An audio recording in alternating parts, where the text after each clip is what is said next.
thank you again for taking the time to speak to me. As always, you're very giving with your time with people with press from all walks of life.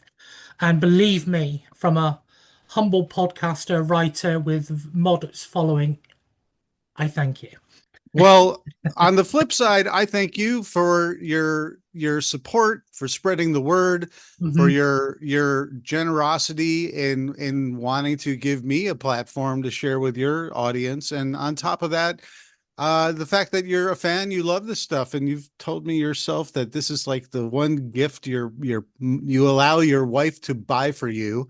I'm one of those guys who my I remember my dad was this way. My mom was like, I don't know what to buy him. We'll buy him another teddy bear. I don't know, another train. He's the guy that's impossible to get things for. And I'm the same way, where I kind of get things for myself. And so when it's time for like the holidays, I don't want to ask my wife for like an expensive, this is me, a huge Mhm. expensive gift. So we just look at each other and just say, get me some socks or something like that. And then we both break our rule and we both buy Mhm. each other stuff. Yeah, we do But that too. we're hard to buy each other gifts for. I think that happens with age as well, when you've pretty much, you don't want to sort of clutter, or you kind of think, well, I've pretty much got everything. And then you sort of switch to, well, what can we do? Experiences maybe, or Well, and I think this, this is getting philosophical already off the bat. But the thing is, as you get older, I would think ideally you start to realize that material possessions are not as important as Mhm. your friends and your family and the things that you are able to do with your life and your health, ideally. And so, Mhm. not everyone is so fortunate, but all ideally, everyone has their moments where Mhm. these are the most important things, Absolutely. and hopefully the struggle isn't as intense. You've closed another chapter of In Search of Darkness. And I think I've asked you this before when we did part three of the 80s Hmm. exploration. But for this one, this was a very, very different journey for you, because it was a search for identity for the genre. But also, there were films in there featured that touched you quite effectively back then, but as a father and as someone who's been around the block a few times, have impacted you even more. So, as you've now closed the chapter on 90s horror, how do you feel, and what are some of the reflections of that decade that you've come away from that perhaps you didn't anticipate or didn't think would impact you as a storyteller as much? Well, it was a thing that I really enjoyed about doing this In Search of Darkness 90s collectively was doing it in two parts. And so the fact that I got to divide 90 to 94, and then now I've finished up 95 to 99. Uh, First of all, I never expected to do a 12 plus hour journey through the decade in two films, but I'm glad that I got that opportunity. And part of it was, as I was approaching the 90s, it was a different era for me because 80s for me was something that I experienced as an audience member. 90s was something that I experienced as someone who was in the film industry. I literally, I mean, there's that dividing line of 1990. In July 1990, I had graduated from film school in Ithaca College, upstate New York, balancing film theory, film production, headed my car west, drove across the country, and I went to Hollywood, literally, in 1990, July of 1990. And with my goal of maybe one day writing and directing movies, but the initial goal and dream was to work on movie sets. And I did that for the first 4 years of the 90s, working on movies, TV, commercials, music videos. When you're freelance, you get everything and anything you can get. So I'd bounce around mostly in assistant director work, but I did lots of production assistant work. I did locations work. I did art department work. I was a stand-in for a movie. I was an extra for movies. Anything to be around the this environment and soak it all up. I started writing. I started creating opportunities for myself. And that's a kind of a long answer, but it's relative to me now looking back at the movies of the 90s collectively. I mean, I get to sit down with Charlie Band and talk to Charlie Band. He's one of the first people I worked for when I was working in Hollywood. I worked for Full Moon Entertainment. My roommate, Tom Bradford, had gotten a job at Full Moon Entertainment, and he brought me on. He ended up being a production coordinator and associate producer on a couple titles like Subspecies, Netherworld. I ended up working on things like Demonic Toys, Puppet Master 3. I worked on Netherworld a bit too. Bouncing all around, getting the stories, absorbing the experience. So now I am sitting in front of Charlie Band to interview him for In Search of Darkness. I know I'm kind of getting in the weeds with his story, but it's like, I get to sit across from him, and I reminded him that I didn't expect him to work, that I worked for him to remember.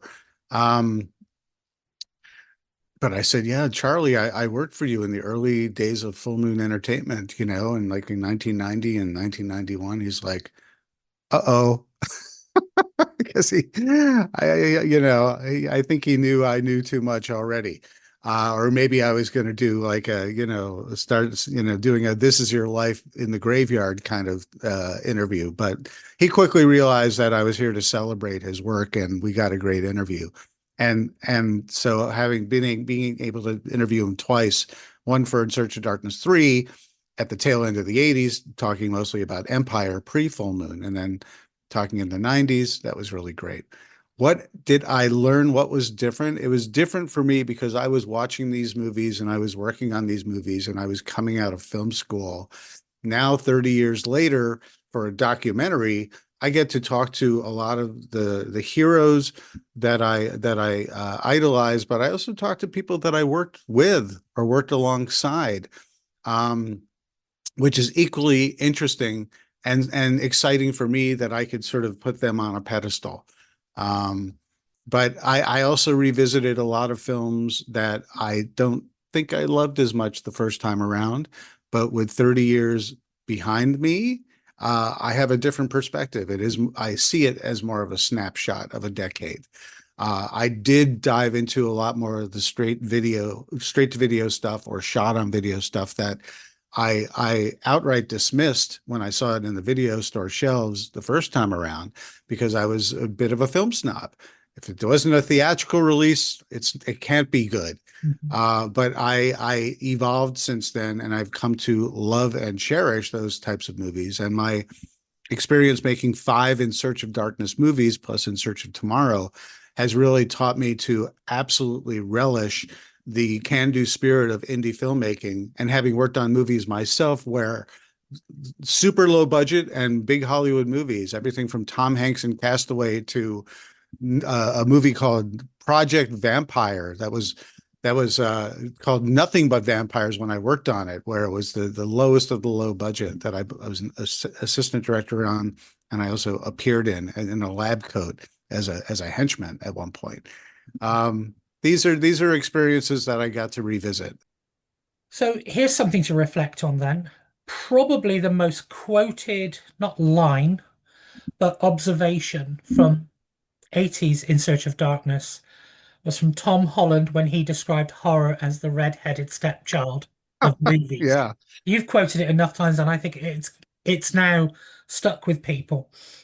And as we've said before, when we came into the 90s, it really was struggling for identity. Mhm.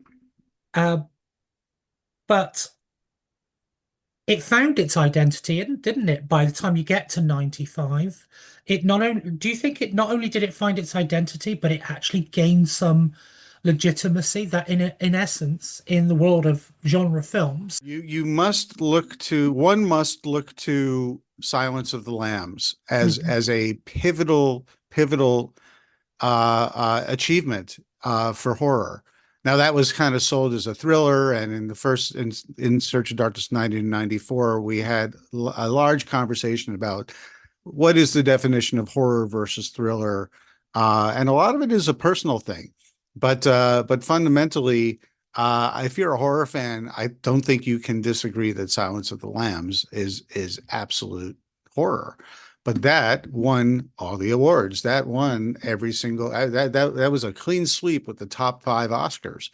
And so Hollywood started looking to Silence of the Lambs with achievement and permission and prestige, which is what gets you Coppola doing Bram Stoker's Dracula, Interview with the Vampire, Wolf, Jack Nicholson, Tom Cruise, and Brad Pitt wanting to do, whether it's Interview with the Vampire or Seven, and Morgan Freeman and Kevin Spacey at the time. A lot of these movies, Jack Nicholson as Wolf, that kind of stuff, Mary Shelley's Frankenstein. All of a sudden, the prestige started happening, but studios were watching box office carefully, and it still wasn't stellar. So one must look to Scream and how influential Scream was. And I think there are people out there who dismiss Scream because it became so huge and popular and really broke horror into the mainstream. As one might do, they kind of dismiss something that is quote unquote bubblegum or pop culture. But one must look at Scream as giving permission to Hollywood to say, we can now make really big box office if we have a glossy, amazing young teen cast. Ideally, have either Robert Rodriguez or Kevin Williamson connected to this somehow, or Quentin Tarantino, and have our 90210 or our Dawson's Creek or our Melrose Place or our Friends actors getting in these movies, which will draw non-horror fans and have really good box office. And so horror finally stopped being the redheaded stepchild. And if anything, I think hardcore horror fans were starting to say, it's a little too mainstream. It's a little too pop and bubblegum for me. I really want to seek out the stuff that would be considered the redheaded stepchild. And that would be sort of indie shockers. That would be J horror. That would be the darker stuff that would sort of evolve everything from Blair Witch to the Hostels and the Saws and the Borrower, the Collector, and that stuff like that. And horror enjoyed a real boost, didn't it, in the 90s, not just through legitimacy of big name stars and directors doing gothic horrors, Silence of the Lambs, that sort of thing, but also through television. As you've said before, you've said this, television acted as a gateway to horror for many ages because you had children's shows like Are You Afraid of the Dark and Eerie, Indiana, but then you had sort of more grown-up shows, The X-Files. I'm going to say it again, your favorite episode and mine from The Outer Limits, The Sand Kings, and so many Mm-hmm. others. And of course, the X-Files offshoot, Millennium with Lance Henriksen. Uh, all of these things were sort of horror, supernatural themed, and it really did open the door of interest for more people to get into horror and for horror to be recognized as, and there's nothing wrong with it, mainstream entertainment. Yeah, well, and also don't forget, the Stephen King novels for television that went through the entire decade of the 90s and really Mhm. were a staple. When Stephen King has been around so long, which is a wonderful thing. Uh, his movies do really, really well, but when they start to get a little too disparate, and you have movies like The Mangler that you really have to be a fan reaching on the video store shelf to find. Um, that stuff was still a mainstay with things like the Shining miniseries and Rose Red and Storm of the Century, Tommy Knockers. Throughout the 90s, of course, kicked off with It and The Stand. Stephen King was also very much a mainstay, but all these movies, sorry, all these TV shows really sort of underline helped to collectively legitimize as you're sort of the theme that we're talking about here, collectively legitimized horror as getting further and further away from being the redheaded stepchild of in terms of genre. But the mainstream is really more and more people who are more casual fans, or they're not even fans, but they're interested and they check it out. Um, and we were talking about earlier about getting older, and maybe your views change a little bit a lot. I had to learn early on, and when I'm talking about early on, I'm talking about as like a cynical teen, and 20 something, Mhm. that it doesn't matter if something is mainstream. It doesn't matter, there's certain, like you bring in elevated horror, and that kind of concept. It doesn't matter what certain people say or certain critics believe, or a certain level of perfection that is a fictitious barometer for entertainment. It's what you like. And horror fans know that the most. Horror fans will be the first to say it's silly, it's dumb, but I love it because they almost have to excuse a majority of the films that they love and go back to over and over.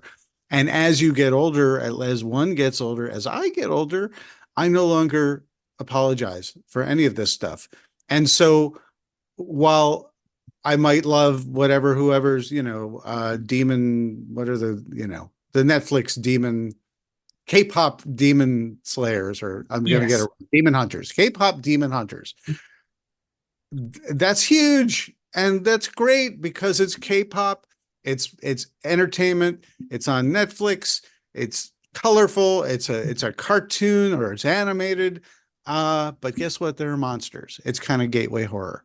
And there's going to be a whole generation who just bopped and sang and loved that and hummed it and listened to it over and over and over. But maybe when they're older and they start seeing some darker stuff, it's going to sort of light a fire in them and say, wow, God, I used to love that stuff as a kid. Now that I'm more mature, I'm kind of interested in stuff that sort of gives me a reminder of that bubblegum that I loved, but I now am interested in darker tales. When you look at 90s horror, especially the second half, which the documentary is all about now, and should point out it's 6 hours long again, presumably. Yeah. You Yes. look, I swear you're looking to break some record here. But when you look at that second half, there's Despite myself. Yes. go for it. I think if you keep this up, then I don't think there's ever going to be a film that's long enough. And if we have to watch it in parts, so be it. All right. Thank you. But I've just noticed some trends, sort of some amusing trends and some game-changing ones. I'm going to throw a couple at you, and I'm be curious to know what you picked up on in your research and revisit of this era and the films that broke out. So I think one, that's okay, I've got a cough too. So first one, and this is the fun one, seem to be a lot of more recognizable actors who are dabbling in horror, having a bit of Mm-hmm. at it. I'm talking Sam Neill with first with In the Mouth of Madness, and then with the film that still freaks me the hell out, Event Horizon. Right. It still unnerves me after the 100th watch. So you've got so many of these actors sort of dipping. I'm just going to have a go. Corbin Burnson, Tales from the Mm-hmm. Hood, and then gets his own mini franchise, if you like, with the Dentist films. The other one, obviously more serious, more in-depth and reflective, is the rise of horror noir, or with black films with black filmmakers, black actors, Mm-hmm. where they are no longer the secondary characters or the supportive friend or the sacrificial characters. They Right. are taking the lead and telling their own stories. And you even have Jada Pinkett in Demon Knight as Right. the first African American final girl. Right. Were these and other trends that you noticed in your research? And what were some of those things that you noticed? Well, I gotta, that you point out Jada Pinkett being the final girl, in Demon Knight. Um, in this moment, I realized that Scream 2 is that much more brilliant because Jada Pinkett is the sacrificial lamb, in the very beginning, right? Hmm. Um, and that's Wes Craven very much going against type. Some might argue, well, gosh, that's a big step back. She was just the final girl, and now she's the first girl. You know, but What Scream 2 was doing in terms of its meta-ness was it was still playing with your expectations, if not your recent expectations. So I think that was kind of a clever thing. But yeah, Tales from the Hood bugged kind of a Ghostbusters meets Giant Bugs trauma movie, all black cast, black auteur putting it together, who Mhm. had never made a film before. Um, I think there was a lot of progression that was welcomed in the 90s in that department. And I think the mainstream quote unquote finally was on board recognizing that, and you have other movies that are not part of the genre that you have to thank other than Tales from the Hood. You have to look at Boys in the Hood. Mhm. You have to look at Denzel Washington's rise to leading man, where it wasn't relevant in terms of the story. It was just relevant because you wanted to see a Denzel Washington movie. Mhm. Arguably you have Glory to thank for that and his Oscar win for that. Yes. Um, but in terms of the trends, absolutely. Well, like I started to say with Silence of the Lambs, top actors started to recognize maybe you can get an Oscar for a performance in a horror movie or something that's horror adjacent. But Scream really opens up the door for all these cast members to just everyone wants to be in a Dimension film, Mhm. because Dimension films are quality. And regardless of what you might think about the Weinsteins who ran Dimension films, they were carving out a path for to create franchises and to cast their movies with great, well-known actors who now saw the prestige and the possibility and the franchise potential of a lot of these movies. But you could also look at, like, say, Dusk Till Dawn as well. That's a Dimension film. But George Clooney is hot. I think he was shooting ER. It's kind of like doing a Michael J. Fox with Family Ties and Mhm. Back to the Future, Yeah. where you have George Clooney. He's sort of balancing ER and Dusk Till Dawn somehow in between. Either way, it's Bill Pullman in Lake Placid. You look at the cast of The Haunting, whatever you may think of The Haunting, that is a stacked killer cast. Mhm. Catherine Zeta-Jones and Liam Neeson and you name it, Lily Taylor. It finally was a kind of a cool thing, and so I think the trends ultimately were there. But you mentioned Sam Neill. Sam Neill was just staying the course, really, because he played Damien. He played the adult Damien in The Omen Yes. 3. Yeah. You know, he was in Possession, Mhm. which was kind of unsung at the time and finally is getting its flowers now. But yeah, and he was running around from dinosaurs in Jurassic Park movies, plural. Yeah. Mhm. And so he's always been a guy who's appreciated genre film. In fact, the reason why he was in The Mouth of Madness is because John Carpenter worked with him in Memoirs of an Invisible Man, which was a terrible experience for John Carpenter working with Chevy Chase, wishing that he was actually invisible for reality. But fundamentally, he pulled out of that. He's just like, I totally want to work with Sam Neill again. And yeah, I just think this collectively helped to make horror very accessible to the casual matinee fan, to the point where I remember when The Sixth Sense came out, I kind of dismissed that at the opening weekend because I'm like, Bruce Willis, he's so over, he's so tired. I love Bruce Willis, but he's been doing so many things to the point where whether it's Striking Distance or Mercury Rising, I'm just not kind of interested anymore. If it's good, maybe I'll check it out. The word of mouth was amazing, and everyone's like, just don't. There's a spoiler, but just they didn't even use that word, but they're Mhm. like, just don't talk about the crying game ending. Mhm. And Yes. it became a water cooler event. which I think, used lastly, I'll say is when you say water cooler event, I kind of feel like no one knows what that means anymore. It means viral, really. Yeah. But wow, we used to hang around when we all used to work at the same office together and chit chat around the water cooler and get our snacks and lunch. You'd talk about, have you seen this? You got to go to the theater and check it out. Yeah, absolutely. I think so would you say then, as the last question about your journey, then we'll talk about the documentary and what people can expect. Would you say then in the second half of the decade, and as you approach 99, that horror found its identity, found itself again on a new level, and was able to then greet the millennium with a bit more purpose? I know I'm treating like the genre like it's a living thing, but I suppose in a way to Yeah, us well, actually is. people like to look at a decade as, it was this, it Mm, was that, and collectively, what was it? And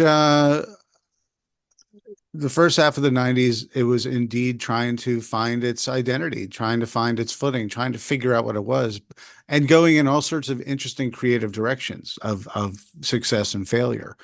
But I think when people look back at this decade as a whole, what they say off the bat, if they remember one thing, it's got to be Scream, and then the teen slasher meta filmmaking that came afterwards. But I think you can sort of take this 5 year period, well, 1996 to 1999, 4 year period, and take two films. You could take Scream and you could take Blair Witch as the sort of the two polar, pendulum swinging from one side to another, from Hollywood, expensive studio backed pablum or hit movies and blockbuster popcorn entertainment, whatever you think of it.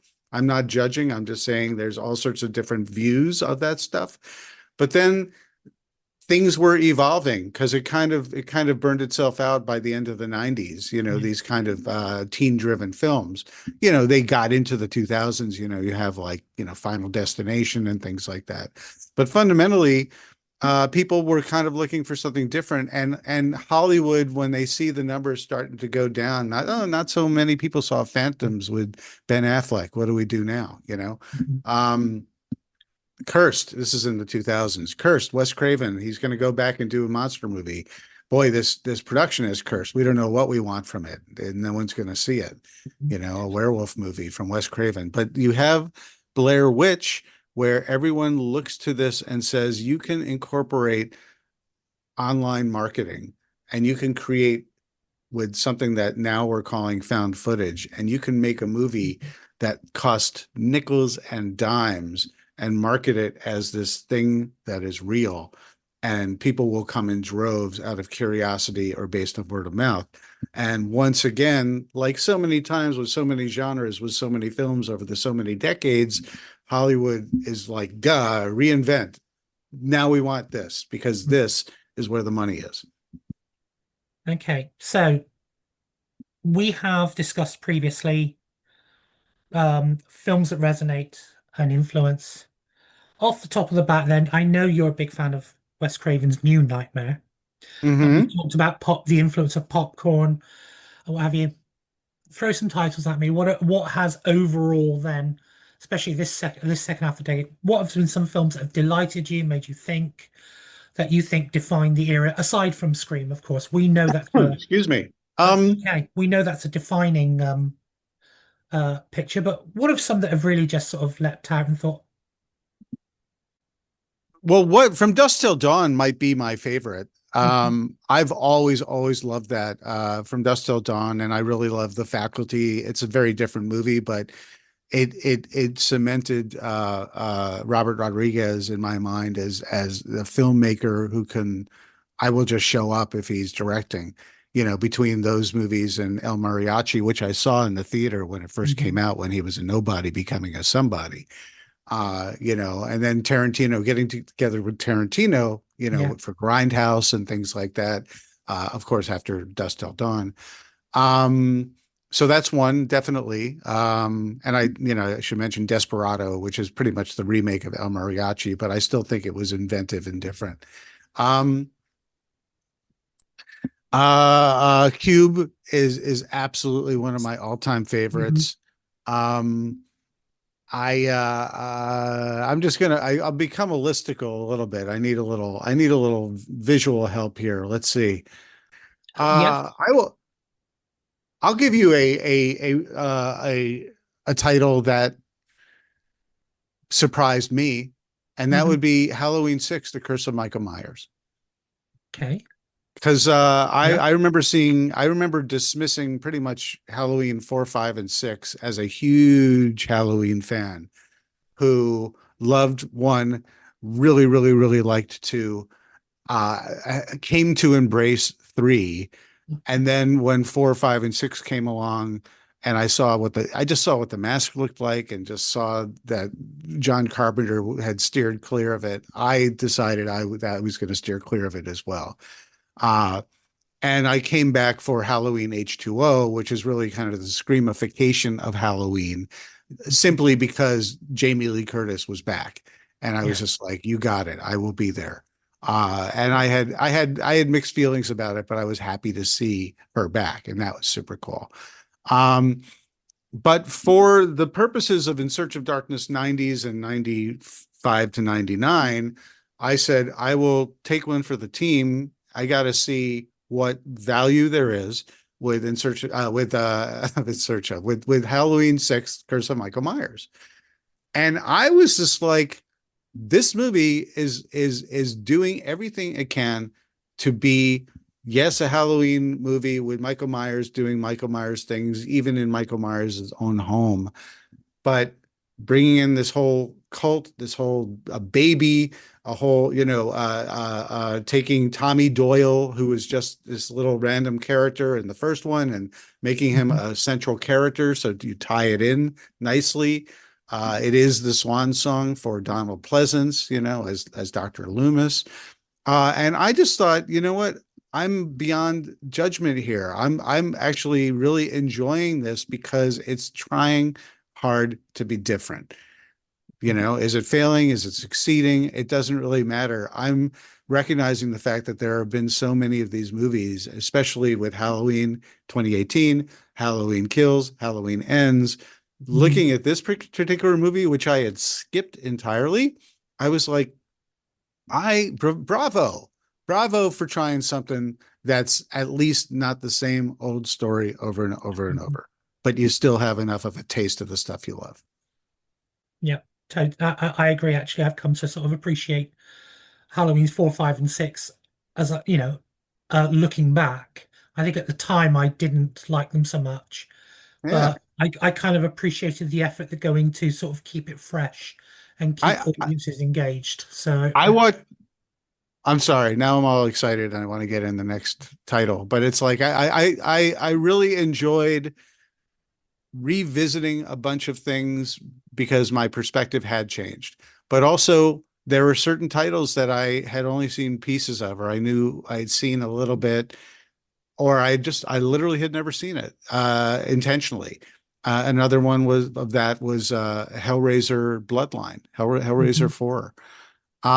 That's a That's favorite of mine, another one actually. where I'm just like, you know what? I think I'm seeing it at the right time because I have there's this great homework where I watch all these movies because I ultimately have to determine, even good, bad, or ugly, Mhm. is it worthy of my time to do a segment on it, in Search of Darkness. I know people want it, and I need to know what I'm talking about. I need to know the right questions to ask. I need to have a opinion about it personally to at least be informed about it.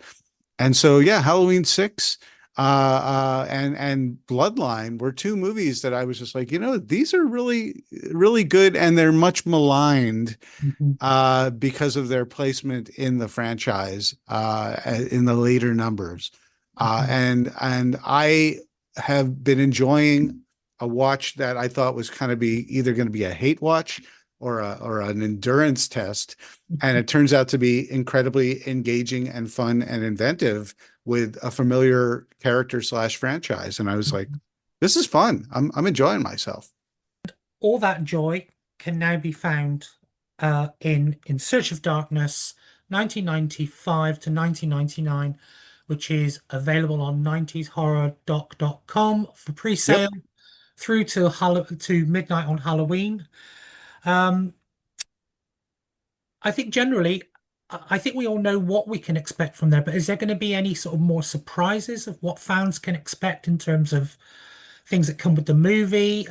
Just generally tell us about the upcoming release, what we can Yeah. expect, what we hope to I see. think I think the biggest surprise is that every time I do one of these movies, it ends up being a little longer. And I intended to balance this with, if you know, the first one was 6 hours and 3 minutes. With the movie itself was about 5 hours and 35-ish minutes, 33 maybe. And then we had almost a half an hour of credits. It was like 25 plus minutes of credits, end credits with Mhm. everyone who's backed it, everyone talking, who submitted a video, which everyone gets to do again, talking about what they loved about 90s horror or a filmmaker. What surprised me was I got to make an even longer movie. So this movie is now 6 hours long, even not including the end credits. I got a little extra time. Was it enough? No, I still had to cut out all sorts of segments and stuff like that. Um, but I think this is, it's a companion piece because this is meant to be looked at as one big movie. So are there surprises? No, not in terms of format. Um, but in terms of the chapters I got to do, in terms of the balance of studio, indies, straight to video, shot on video, I've really enjoyed establishing a nice, even playing field balance of all those things. I bring in a couple new, well, several new faces, but a couple new faces that I'm just incredibly happy to have, like Andrea Subasati, the executive editor of Rue Morgue magazine. She's adds some nice blood to this, the conversation. Um, Several experts and authors, the talent, everyone who's in this movie. If you go to 90shorrordoc.com, because I'm about to be a listicle, so I'm trying to hold back now. You could see all the people who were part of it, but I made a concerted effort to bring in some really fun, fresh voices to add to the chorus of celebration. And if you enjoy the 90s, but you're kind of more like, well, I'm more of a fan of the later 90s stuff, then this is the movie for you. If you missed that first half and you want to get the whole thing, you can get it in a pack where you have part one and part two. You can get a sleeve that holds both and everything like that. Go to 90shorrordoc.com and you'll see all the cool posters and swag, and you get your digital download. And if you miss the 80s stuff, that's all there too. The music is phenomenal. I have to crow about the score. Dream Invaders, who did part one, they did part two, and once again did a phenomenal job, sort of pushing the boundaries and finding the themes of the movies we talk about. Um, these movies are everything from a curation list to a nostalgia trip to a learning experience about filmmaking, the triumphs and the challenges of filmmaking, to that one movie, that one clip, that one commercial, that one music cue that you will connect with if you came up in this era, whether you were a little kid or whether you were a teen or an adult. If you love this stuff and you're passionate about this stuff, it's not judgmental. It's loving, and it's from the heart, from everyone who talks about this stuff. And when you watch it, it'll wash over you like a warm horror blanket.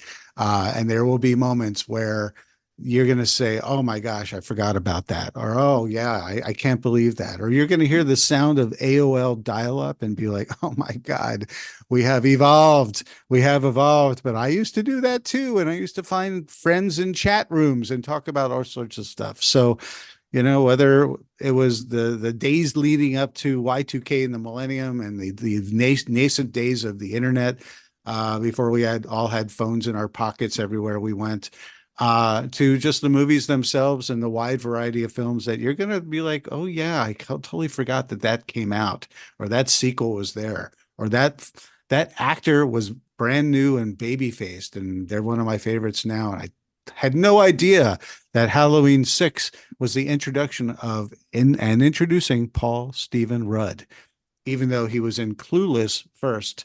Mhm. Halloween was the one that introduced him because he did that. Mhm. He shot that first. Little nuances like that.